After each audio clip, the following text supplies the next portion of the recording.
একদল লোকেরা ক্ষমতা জোরে মানুষের প্রভু হতে চেয়েছে। নতুন করে একজন আসছে যার নাম হলো দাজ্জাল। সে এক চক্ষু হবে, সে পৃথিবীর মানুষের প্রভু হতে চাইবে। প্রথমে এসে সে নবী দাবি করবে, নাউযুবিল্লাহ। অথচ আমার নবী আমাদেরকে জানিয়ে দিয়েছে আনা খাতেমুন নবী, আমার পরে আর কোন নবী আসবে না। এ যুবক, তোমরা যদি আমাদের কাছে না বসো, এখনো যদি শিক্ষা না থাকে, ওই দাজ্জালের চক্রান্তে পড়ে তাকে নবী বলে মেনে নেবে। কেননা দাজ্জাল ফিরিতে ফিরিতে বলবে না, দাজ্জাল মানুষকে ঘর দেবে, দাজ্জাল মানুষকে বাড়ি বালাখানা দেবে, এমনকি সোনা দানা হিরে দেবে। শুধু তাই নয়, তোমার আমার পূর্বপুরুষদের কবরের কাছে গিয়ে বলবে, এই অমুকের দাদু উঠে পড়, কবর থেকে তোমার দাদু উঠে পড়বে। আল্লাহ নবী বলছে ওটা কিন্তু তোমার দাদু নয়, দুষ্টু জেনেরা তোমার দাদু সোনা ধরে উঠবে। সে উঠার পরে দাজ্জালকে নবী বলে মানবে।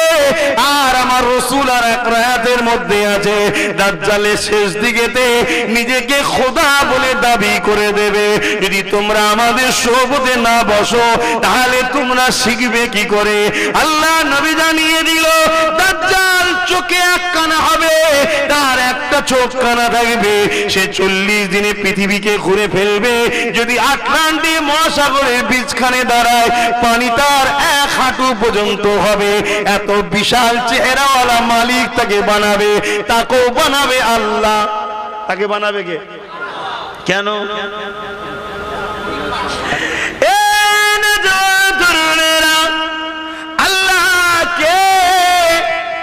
আমার রাসূল যখন মক্কা জমিনে 1500 বছর আগে এসে কাবার সামনে দাঁড়িয়ে বলেছিল, লা ইলাহা ইল্লাল্লাহ মুহাম্মাদুর রাসূলুল্লাহ। ওই সময় মক্কা জমিনের মানুষেরা তারা নিজেদের হাতে তৈরি করে 360টা নকল খোদার উপাসনা করত। তারা বলতে লেগেছিল, মুহাম্মদ আল্লাহকে আমার আল্লাহ জানিয়ে দিল, কুল হুয়াল্লাহু আহাদ। হাবিব আপনি বলে দিন, আল্লাহ তিনি যিনি এক, আল্লাহুস সামাদ, আল্লাহ তিনি যিনি কারো মুখাপেক্ষী নয়। হাবিব আপনি বলে দিন, লাম ইয়ালিদ ওয়া লাম ইউলাদ, আল্লাহ তিনি যিনার কারো থেকে সৃষ্টি নয়, অর্থাৎ তিনার বাপ মা নাই এবং তিনার সন্তান স্ত্রী নাই।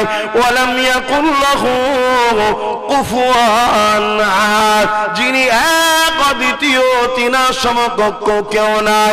এই যুবকেরা, আমরা যত বড় অন্যায় করি না কেন, মানুষের পা ধরে পর্যন্ত ক্ষমা চাইতে পারি, কিন্তু আল্লাহ ছাড়া নিজেদের মাথাটা কারো কাছে নত করি না। এই যে একমাত্র মাথা নত হবে সৃষ্টিকর্তার কাছে, এই শিক্ষা আমাদেরকে দিয়েছে হযরত নবী মুহাম্মদুর রাসূলুল্লাহ।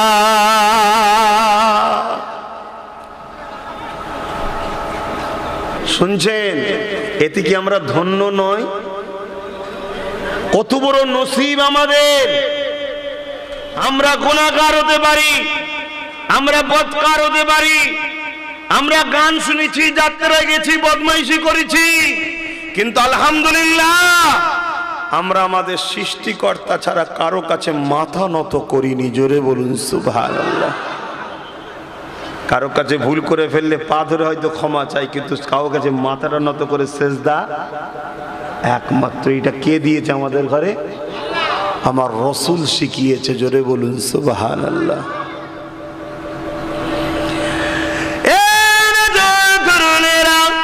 এই পৃথিবীর মানুষেরা আজ থেকে 2000 বছর আগে হযরত নবী ঈসা আলাইহিস সালাম চলে যাবার পরে আস্তে আস্তে এক আল্লাহকে ভুলতে লাগলো।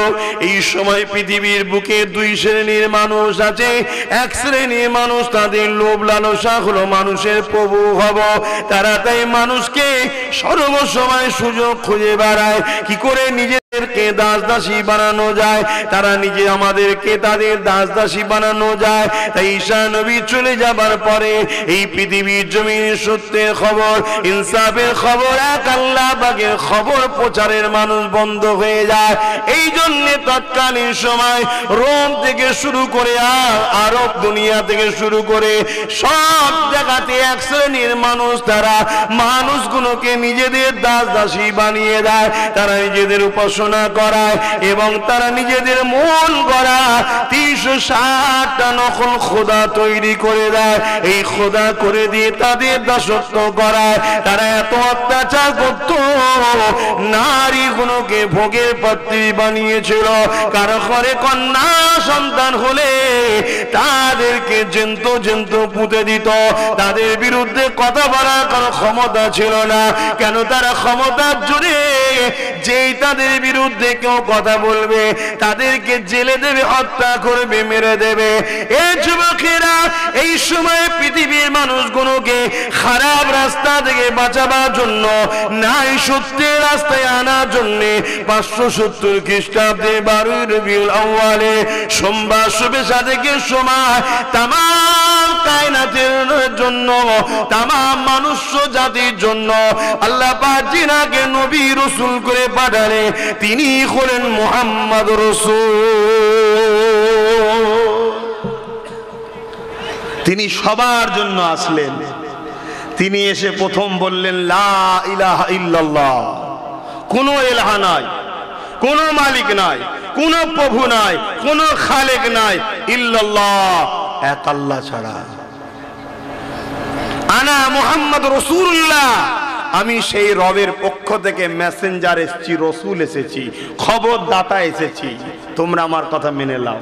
ভাই মেনে নেবে? এত সহজে মেনে নিয়েছিল?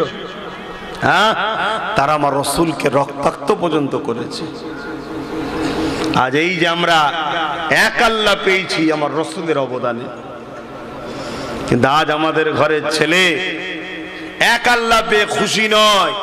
এমন এমন জায়গায় যায় যেখানে এক আল্লাহ ছাড়া অনেক আল্লাহর উপাসনা হয়, সেখানেও আমাদের ছেলেরা ঘুরতে যায়। মনে রাখবে, গজবের জায়গায় যেতে নাই, টপ করে যদি ধরা পড়ে যাও ওই গজবের শিকার হয়ে যেতে হবে, বিপদের শেষ থাকবে না।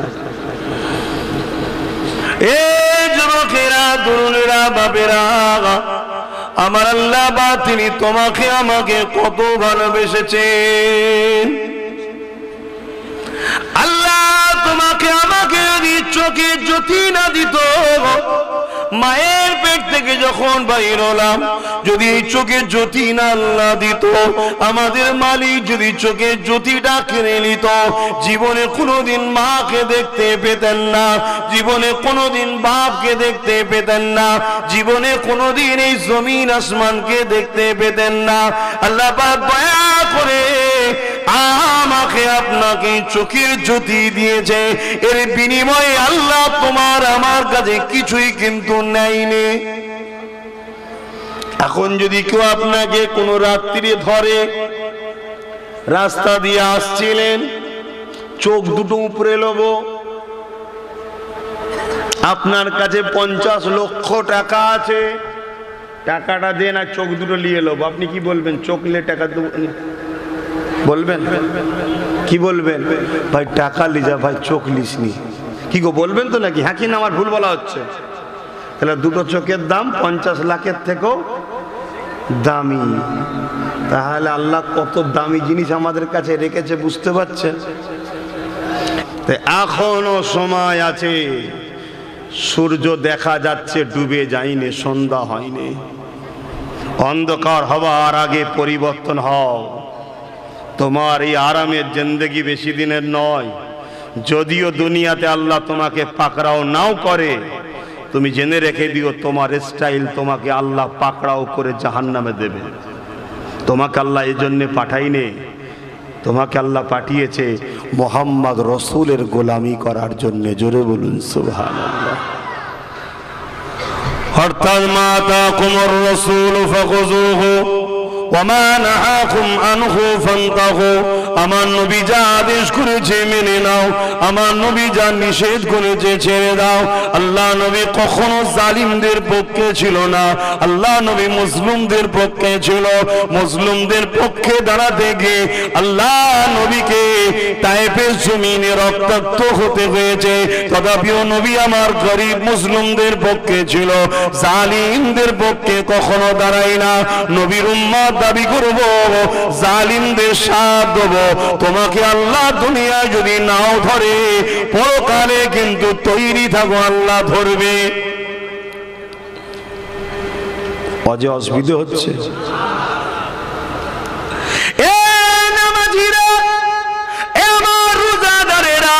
নামাজ আল্লাহর হুকুম ঠিকই কথা, রোজা আল্লাহর হুকুম ঠিকই কথা রেখেছেন, আলহামদুলিল্লাহ, অনেক ভালো কথা। কিন্তু মনে রাখবেন, ওই নামাজ আল্লাহ নেবে না, ওই রোজা আল্লাহ নেবে না। আপনি নামাজ পড়েন ঠিকই কথা, কিন্তু আপনার উঠা বসা জালিমের সাথে, আপনার উঠা বসা মাতালের সাথে, আপনার উঠা বসা নারীদের উপরে যারা জুলুম করে তাদের সাথে, আপনার উঠা বসা যারা এলিম ইতিমদেরকে লুটে তাদের সাথে আমার আল্লাহ নবী জানিয়ে দিলে, দুনিয়ায় যে যার সঙ্গে উঠা বসা করবে, পরকালে সে তার সঙ্গে জাহান্নামে যাবে। আপনার নামাজ আল্লাহ নেবে না, আপনার রোজা আল্লাহ নেবে না। কেন? আল্লাহ কোরআনে জানিয়ে দিল, কুনতুম খায়রা উম্মাতি উখরিজাত লিন-নাসি তা'মুরুনা বিল মারুফ ওয়া তানহাউনা আনিল মুনকার। এ বিশ্বের মানুষেরা, আমি আল্লাহ তোমাদেরকে শ্রেষ্ঠ উম্মত করেছি। আমি তোমাদের জন্য দুটো কাজ দিলাম। প্রথম কাজ হলো তুমি নিজে ভালো কাজ করবে, দ্বিতীয় কাজ হলো অন্যায় বিরোধী করবে। তুমি ন্যায়ের পক্ষে থাকবে, অন্যায়কে মিটিয়ে দেবে। আজ আমি নামাজ, রোজা, হজ, যাকাত করলাম, এটা ন্যায় কাজ, ঠিকই কথা, ভালো কাজ, কিন্তু অন্যায় বিরোধী করলাম না।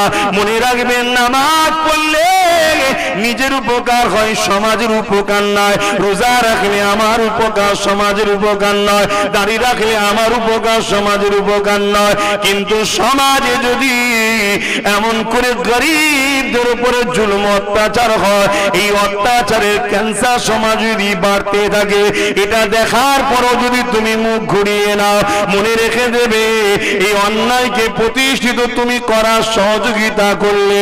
কেননা অন্যায় করা যেমন পাপ, অন্যায়কারীকে দেখে চুপ করে থাকাটা আরো বড় পাপ। তাই অন্যায়ের প্রতিবাদ করতে হবে, এটা ইসলামের হুকুম। শোনেন শোনেন, অনেকে মনে করেন ওসব ফেতনায় যাবার দরকার নেই। বাবা শোনো, তুমি ফেতনায় যাবে না তো কি হয়েছে?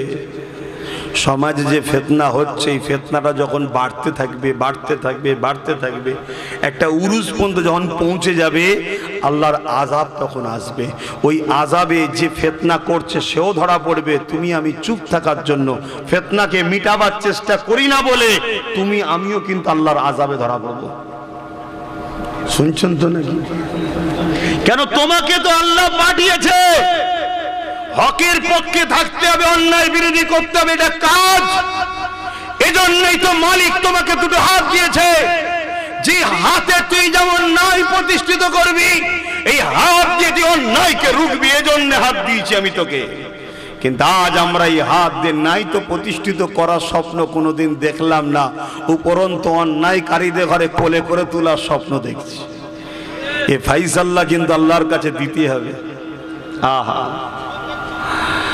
আল্লাহ বা যদি তোমাকে আমাকে দুটো হাত না দিত, তাহলে তুমি আমি হাত দিয়ে কোনো কাজ করতে পারতাম না।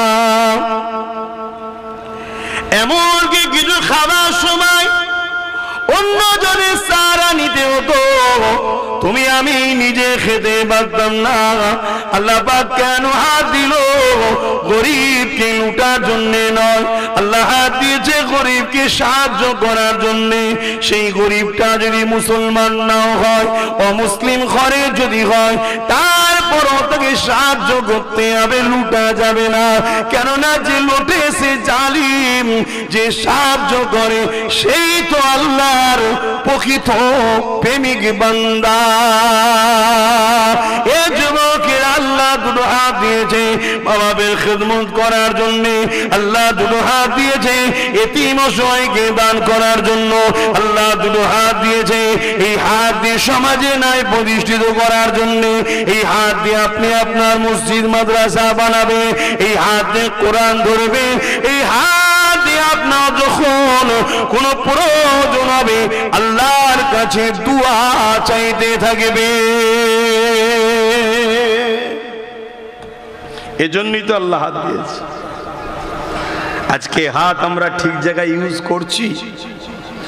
বলুন, এই হাত কি ঠিক জায়গায় ইউজ করতে পারছেন? যদি করে থাকেন আল্লাহ হিসাব নেবে না, আর যদি না করে থাকেন তো তৈরি থাকেন, আল্লাহ কিন্তু হিসাব নেবে। বান্দারে আমি তোকে দুটো পা দিয়েছি, তুই ওই পা দিয়ে কোথায় হেঁটে হেঁটে গেছিলি বল। বান্দা, আল্লাহর ওলিদের দরবারে গিয়েছিলিস কি বল? মসজিদে গিয়েছিলিস কি বল? মাদ্রাসায় গিয়েছিলিস কি বল?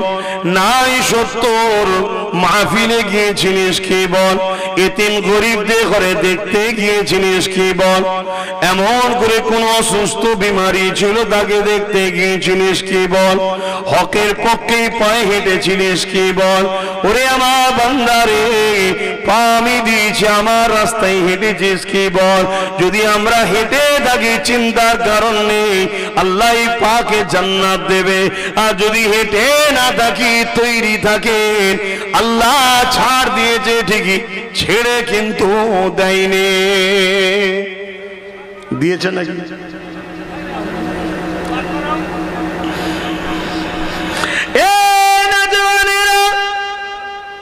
আজ পৃথিবীর জমিনে কি অত্যাচার, কি জুলুম হচ্ছে আমরা সবই দেখতে পাচ্ছি।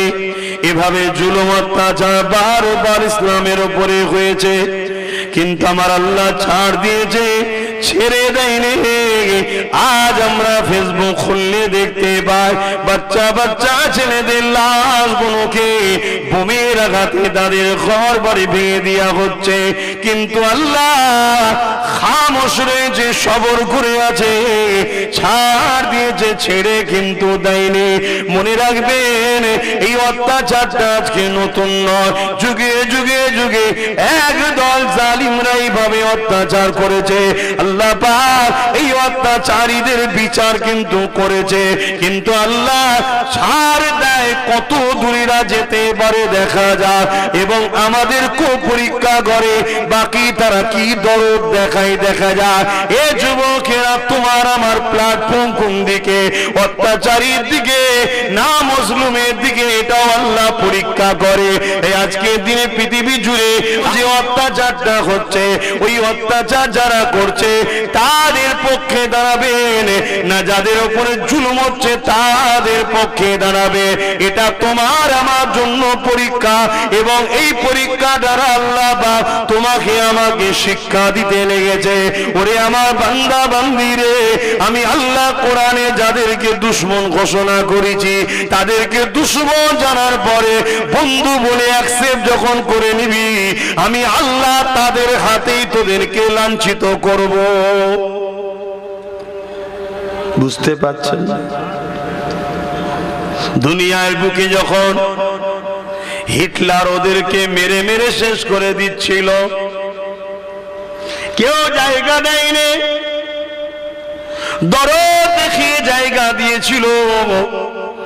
আল্লাহর কোরআন যাদেরকে প্রকাশ্য দুশমন বলে ঘোষণা দিয়েছে, কেন? সৃষ্টিকর্তা তিনি সব থেকে বেশি জানেন কে পরিবর্তন হবার, কে হবে না।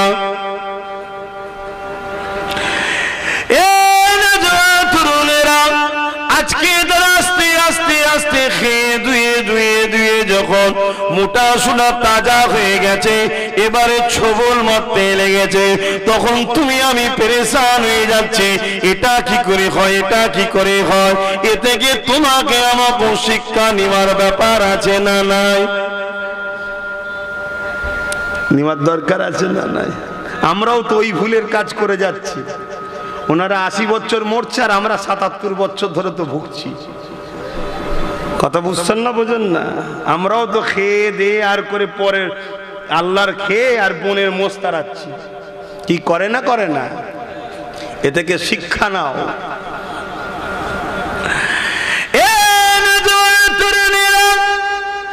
আজ বাচ্চা বাচ্চা ছেলেগুলোকে হত্যা করছে, এগুলো দেখে তোমার আমার দিলে যদি ব্যথা লাগে, জানতে হবে ইমানটুকু রয়েছে। এই যুবকেরা মনে রেখে দাও, যদি অন্য কোন ধর্মেরও বাচ্চা হয় তাও দেখার পরে দিলে ব্যথা যদি লাগে, মনে রাখবে তোমার মধ্যে ইমানটুকু আছে। সে অন্য ধর্মের হতে পারে, কিন্তু সৃষ্টির মালিক তো একজন আল্লাহ, যিনি আমাকে বানিয়েছে তিনাদেরও বানিয়েছে। অতএব আল্লাহর সৃষ্টিগুলোকে এইভাবে ক্ষমতা জোর দিয়ে তাদের উপরে বোম চার্জ করে হত্যা করে দেওয়া হচ্ছে। এই ব্যথা যদি তোমার আমার দিলে না লাগে, তাহলে মনে রাখতে হবে ঈমান বলে কিছু না। আর ব্যথা যদি লাগে, জানতে হবে ঈমান রয়েছে। তবে এটা দেখে ঘাবড়ে যাবার কিছু না, কেননা ইসলামের ইতিহাস আমাদের পড়া আছে। হযরতে মুসা আলাইহিস সালামের জবানাতে মুসা নবী যখন দুনিয়ার জমিনে আসবে, একজন গণকারক ফেরাউনকে বলেছিল, এ ফেরাউন রে, একজন বাচ্চা জন্মগ্রহণ করতে লেগেছে, যে বাচ্চা তোমার রাজত্বকে মিটিয়ে দেবে। ফেরাউন এত বড় জালিম ছিল, সে তার রাজত্বকে টিকাবার জন্য প্রতিটা বাড়ির ধরে ধরে দুজন করে প্রশাসন লাগিয়ে দিয়েছিল। তাদেরকে ঘোষণা দিয়ে দিয়েছিল, কোন পুত্র সন্তান জন্ম হলে তাদেরকে কতল করে দাও। ফেরাউন এইভাবে ওই সময় মিশরে যত বাচ্চা জন্মগ্রহণ করেছিল পুত্র সন্তান, সবাইকে হত্যা করেছিল। শুধু একদিনের হিসাব বলছি, একদিনে 12,000 বাচ্চা ছেলেকে ফেরাউন কতল করেছে। কত? তোমার আমার বাচ্চাগুলোকে কতল করা হয় না এখন। যদি এখন না শুধরাই, কাল তোমার আমার উপর ওই জুলুম আসবে। শুনছেন তো নাকি? মাইকের আওয়াজে বুঝতে পারছেন তো নাকি? হ্যাঁ, এখনো শুধরান, এখনো সময় আছে। তাহলে কত হাজার একদিনে? 12,000। কি জন্যে?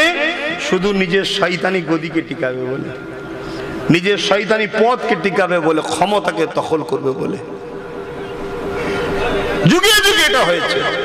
আর আজকে যে বাচ্চাগুলোকে মারা হচ্ছে কেন? হসপিটালে বোম মারছিস কেন রে?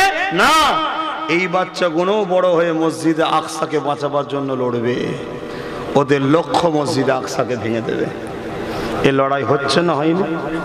বলুন, হচ্ছে না হয়নি? এ যুগ যুগ ধরে হবে, হবে। কিন্তু শুধু সমস্যা একটা জায়গায়, প্রত্যেক লড়াইতেই আল্লাহ হক অর্থাৎ ইসলামকে জিন্দা করেছে। জোরে বলুন সুবহানাল্লাহ। কিন্তু আজকের এই লড়াইয়ে ইসলামই জিন্দা হবে, কিন্তু আমরা কামিয়াব হতে পারবো কি সন্দেহ আছে। কিছু বুঝতে পারছেন আমার কথা?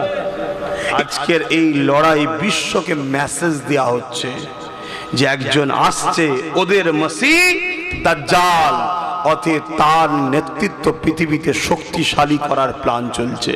আর আমাদের পক্ষে একজন আসছে, তিনি হলেন হযরত ইমাম মেহেদী আলাইহিস সালাম। জোরে বলুন সুবহানাল্লাহ।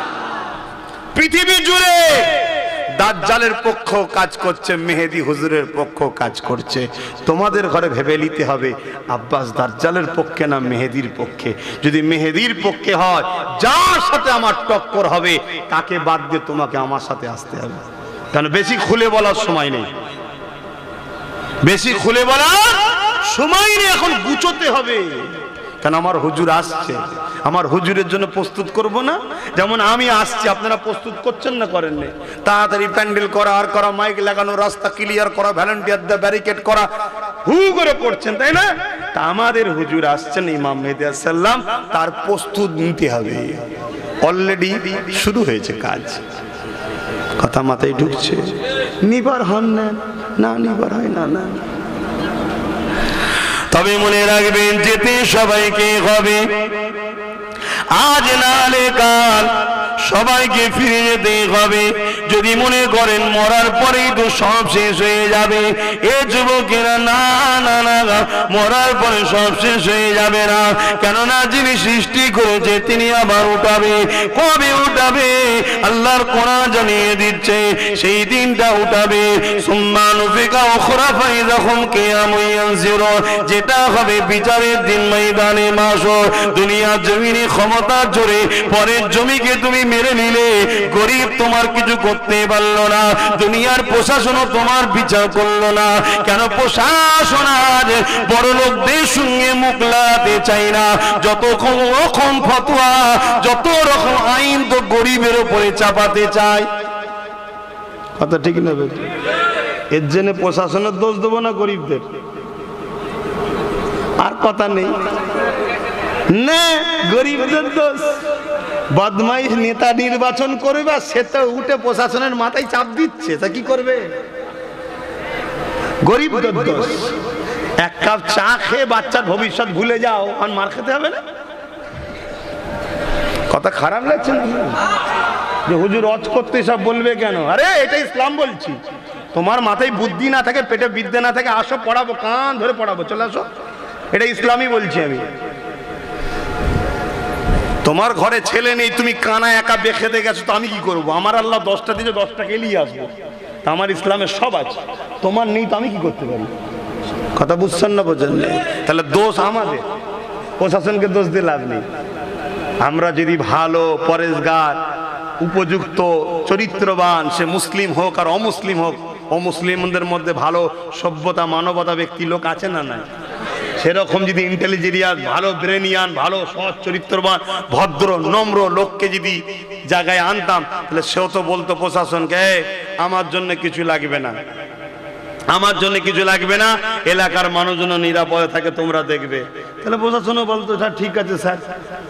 কে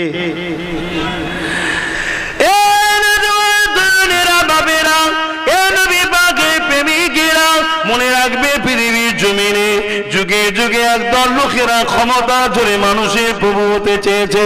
নতুন করে একজন আসছে, যার নাম হলো দাজ্জাল। সে এক চক্ষু হবে, সে পৃথিবীর মানুষের প্রভু হতে চাইবে। প্রথমে এসে নবী দাবি করবে, নাউযুবিল্লাহ। অথচ আমার নবী আমাদেরকে জানিয়ে দিয়েছে, আনা খাতেমুন নবী, আমার পরে আর কোনো নবী আসবে না। এ যুবক, তোমরা যদি আমাদের কাছে না বসো, এগুলো যদি শিক্ষা না থাকে, ওই দাজ্জালের চক্রান্তে পড়ে তাকে নবী বলে মেনে নেবে। কেননা দাজ্জাল ফিরিতে ফিরিতে বলবে না, দাজ্জাল মানুষকে ঘর দেবে, দাজ্জাল মানুষকে বাড়ি বালাখানা দেবে, এমনকি সোনা দানা হিরে দেবে। শুধু তাই নয়, তোমার আমার পূর্বপুরুষদের কবরের কাছে গিয়ে বলবে, এই অমুকের দাদু উঠে পড়, কবর থেকে তোমার দাদু উঠে পড়বে। আল্লাহ নবী বলছে, ওটা কিন্তু তোমার দাদু নয়, দুষ্টু জেনেরা তোমার দাদু সোনা ধরে উঠবে।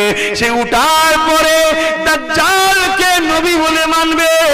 আর আমার রাসূল আর এক রায়াতের মধ্যে আছে, দাজ্জালের শেষ দিকেতে নিজেকে খোদা বলে দাবি করে দেবে। যদি তোমরা আমাদের সোহবতে না বসো, তাহলে তোমরা শিখবে কি করে? আল্লাহ নবী জানিয়ে দিল, দাজ্জাল চোখে এক কানা হবে, তার একটা চোখ কানা থাকবে। সে 40 দিনে পৃথিবীকে ঘুরে ফেলবে। যদি আটলান্টিক মহাসাগরের বীজখানে দাঁড়ায়, পানি তার 1 হাঁটু পর্যন্ত হবে। এত বিশাল চেহারাওয়ালা মালিক তাকে বানাবে, তাকেও বানাবে আল্লাহ। তাকে বানাবে কে? কেন? ওই যে বলেছো প্রেম করি, আল্লাহ তোমায় ভালোবাসি, এমনি এমনি জান্নাতে দেবে নাকি? হ্যাঁ, প্রেম নেবেন না পরীক্ষা? ওই পরীক্ষা, ওই পরীক্ষা। আমি আবার বলছি, গুনাহ যদি করে মরো, যদি আল্লাহ দয়া করে মাফ করতে চাইলে মাফ করতে পারবেন, তিনি বলেছেন আমি করেও দিতে পারি।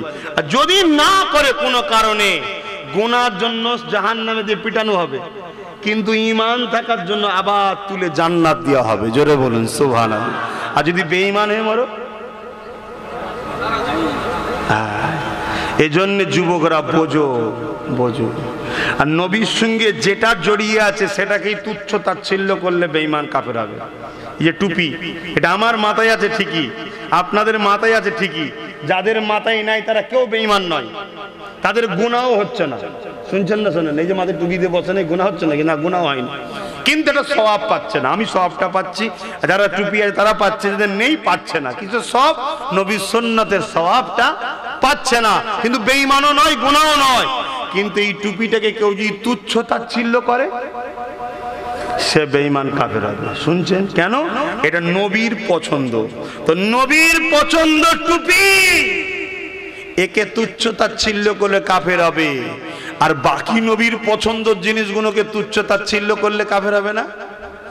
যে কোনো জিনিস নবীর সঙ্গে যেটা জড়িয়ে আছে সেটাকে তুচ্ছ তাচ্ছিল্য করলে কাফের হয়ে যাবে।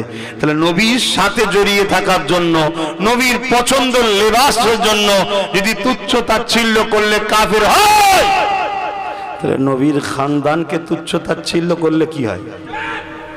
কথা মাথায় ঢুকছে না? ঢোকে নে? এটা একটা শয়তানদের প্ল্যান।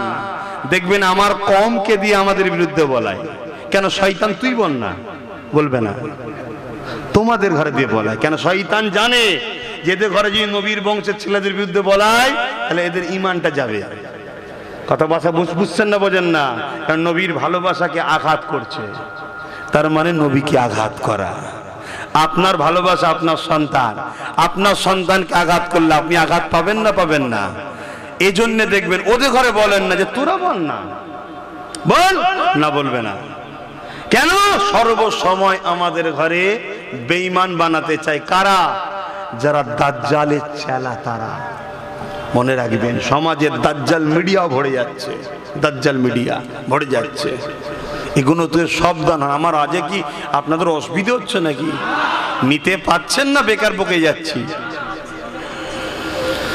এখনো সময় আছে, পরিবর্তন হন, বোঝার চেষ্টা করেন। এ যুবকেরা, তরুণেরা, দুনিয়া হাজারো চেষ্টা করেছে মুসা আলাইহিস সালামকে মিটিয়ে দিবার। 12,000 একদিন বাচ্চাকে কতল করেছে, আরো কত হাজার বাচ্চা কতল করেছে, কিন্তু আমার আল্লাহর ফয়সালাকে মিটাতে পারেনি। যে মুসাকে কতল করার জন্য এত বাচ্চা কতল হয়ে গেল, সেই মুসা আলাইহিস সালামকে আল্লাহ পাক তিনার ঘরেতেই লালন, বাচ্চা ফেরাউনের ঘরেতেই লালন পালন করিয়ে বড় করছে। এ দুনিয়া দুদিনের এসেছি, আমাদেরকে আল্লাহকে খুশি করে যেতে হবে। নতুন করে পৃথিবীর জুড়ে আবার আল্লাহ রসুলের ভবিষ্যৎবাণী, দাজ্জাল আসছে।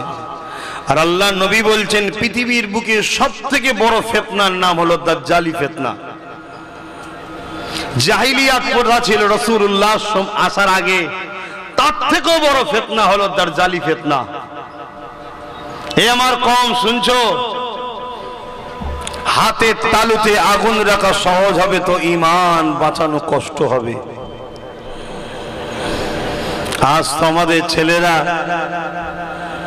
এদের হৃদয়ে কোনো ওলি আউলিয়া, পীর পয়গম্বর, সাহাবারা, খালিদ বিন ওলীদ বা সুলতান সালাউদ্দিন আইবি, এমন কোন হিরো এদের হৃদয়ে নাই। আমাদের ছেলেদের হৃদয়ে আছে কারা? যারা দুনিয়ায় ফ্রড করে, চিটিং করে, তারা আমাদের হৃদয়ে ঢুকে গেছে, আমাদের ছেলেদের হৃদয়ে। খেয়াল করে দেখুন। এই যুবকেরা, কারো মনে হতে পারে আপনি নামাজের কথা বলবেন, রোজার কথা বলবেন, এসব কথা কেন বলছেন? এই জন্যই তো আপনার মাহফিলগুলোকে বাধা দেওয়া হচ্ছে। হ্যাঁ, আমিও জানি আমার মাহফিলকে বাধা দেওয়া হয়। কেন? নামাজ পড়ার কথা বলার দায়িত্ব আমার নয়, বাপ মার। রোজা রাখার কথা বলার দায়িত্ব আমার নয়, বাপ মার। কিন্তু হারাম খেয়ে নামাজ পড়লে কবুল হবে না, ওটা বলার দায়িত্ব আমার। ইসলামের দুশ্মনের সঙ্গে দল করে রোজা রাখলে কবুল হবে না, ওটা বলার দায়িত্ব আমার। বেঈমান টুপি মাথায় দিয়ে তোমার সঙ্গে বসে গিয়ে আল্লাহ নবীর সুন্নতকে তুচ্ছ তাচ্ছিল্য করবে, আর তুমি মুচকে মুচকে হাসবে। তুমি রোজা রাখো, হজ করো, যাই করো, তুমি জাহান্নামে যাবে, এটা বলার দায়িত্ব আমার। এ যুবকেরা, তরুণেরা, বাবেরা, এ নবী পাকের প্রেমিকেরা, নামাজ যদি পড়ো তোমার উপকার, না পড়লে তোমার গুনাহ, কিন্তু সমাজকে যদি এমন করে ক্যান্সার তৈরি করে দেওয়া হয়, এই সমাজে যদি খুন খারাপির প্রতিষ্ঠিত করে দেওয়া হয়, এই সমাজকে যদি ভিখারি বানিয়ে দেওয়া হয়, এই সমাজকে যদি লোভ লালসায় না বিয়ে দেওয়া হয়, বিশেষ করে আমাদের মেয়েগুলো যাদেরকে আল্লাহ পাক বলেছে এ নারীরা তোমরা ঘরে থাকো, পর্দায় থাকো, আমি তোমাদের মালিক, তোমাদের সম্বন্ধে আমি যা জানি অন্য কেউ জানে না, তাই আমি বলি তোমাদেরকে আমি অনেক দামি সম্পদ করেছি, তোমরা ঘরে থাকো, তোমরা বাইরে বেরো না। কিন্তু আজকে এই সমাজ দেখছে পুরুষগুলো তো হাটে বাজারে দিশিরি ঘুরে ঘুরে হারাম কোনো না কোনো কায়দায় খেয়ে ফেলছে, তাই পুরুষদের দোয়ার কবুল হচ্ছে না, নারীগুলো দোয়া করলে কবুল হয়ে যাবে। তাই দাজ্জালি ফিতনা যখন আমাদেরকে শেষ করতে যাবে, তখন মা বেটিরা যদি দোয়া করে ওই দোয়া আল্লাহ কবুল করবে, সাহায্য এসে যাবে। তাই আমাদের বেটিগুলোকে ভিখারি বানাবার জন্য তারা বড় প্ল্যান করে আমাদের বেটিগুলোকে বাইরে বার করার চেষ্টা চলছে। এই যুবকেরা, তরুণেরা, বাবেরা, তাই বলে দিয়ে যায় বাঁচাবার স্বার্থে বলছে আল্লাহ নবীকে মুহাব্বত করে, নবীর সুন্নতে জীবন করে, ভয় একমাত্র আল্লাহকে করবে, অন্য কাউকে করবেন না। মনে রাখবে প্রকাশ্য দুশ্মন যদি লাখ হয় 12,000 নিয়ে জিতা যায়, প্রকাশ্য দুশ্মন যদি ভারতবর্ষের জমিনে ছিল জাদুঘর জয়পালকে নিয়ে পৃথ্বীরাজ চৌহানও যদি হয় 1 মঈনুদ্দিন হলেও জিতা যায়। প্রকাশ্য দুশ্মন যদি 15 লক্ষ হয়, 30,000 যুবক নিয়ে বাদশা হারুনা রশিদের প্রধান সেনাপতি চীনের বুকেতে জিতেছিল 15 লক্ষর বিরুদ্ধে মাত্র 30,000। 30,000-এর কাছে কোনো অস্ত্র ছিল না, শুধুমাত্র একটা করে ঘোড়া ছিল, এই ঘোড়া দ্বারাও তারা জিততে পেরেছিল।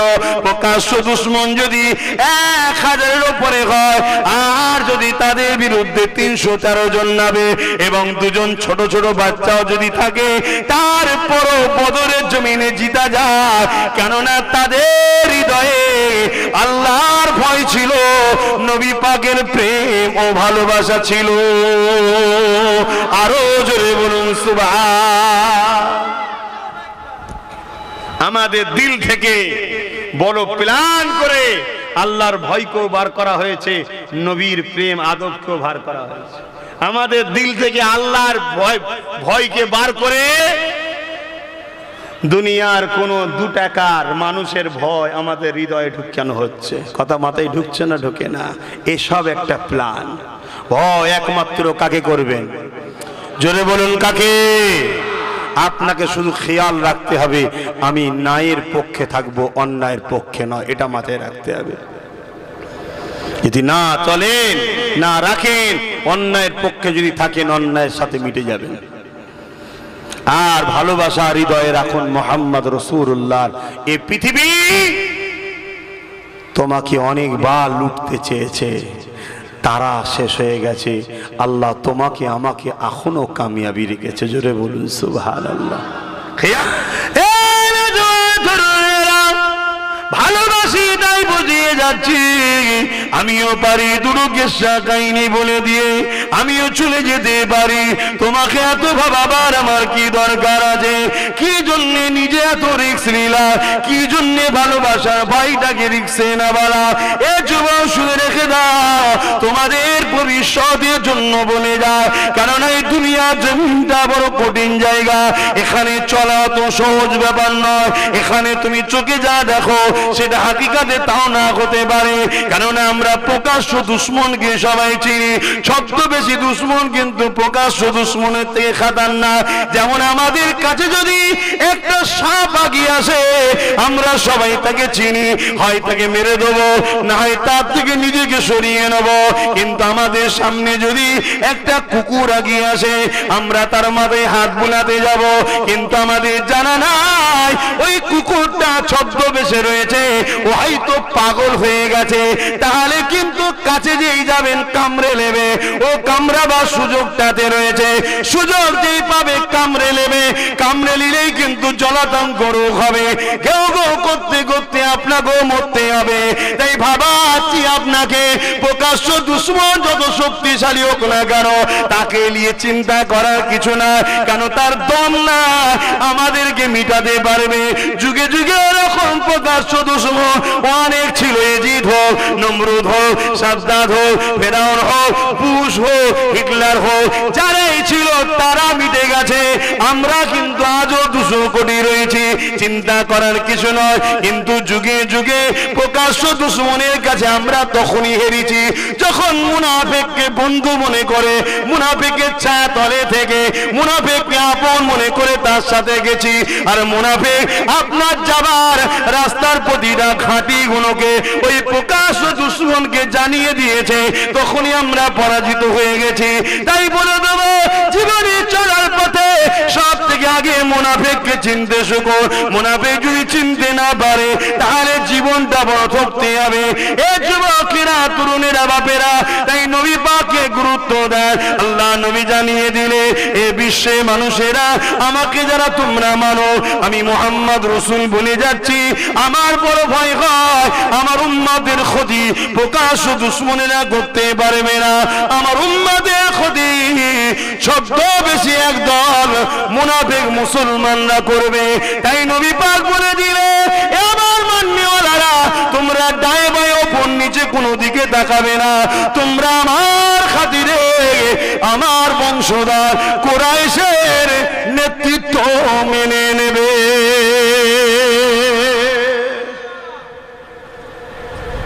কে নেতৃত্ব দিবার শখ আছে না আছে তার দরকার নেই, কে ডাক দিয়েছে না দিয়েছে আমি জানি না, কিন্তু আজ আব্বাস সিদ্দিকী ডাক দিয়েছে না দেয়নি যে তোমরা আমার সাথ দাও, বলিছি না বলিনি? একজন কোরাইশ বংশের ছেলে হিসাবে তুমি যদি রসুলের মান্যওয়ালা হও, তোমার তো সাথ দেওয়া দরকার। কি গো, ভুল বলছি?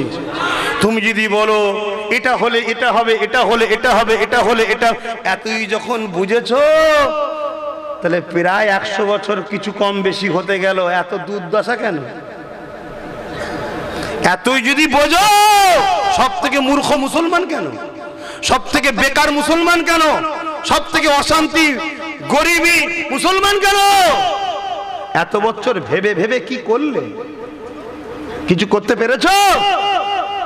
অতএব যদি বিশ্বাস রাখো, চোখ মুজে আসো, চোখ মুজে ধরো, ইনশাআল্লাহ, ইনশাআল্লাহ। শোনো, কিছুটা চেষ্টাই হয় ঠিকই, কিন্তু কামিয়াবি আল্লাহর পক্ষে হয়। জোরে বলুন সুবহানাল্লাহ।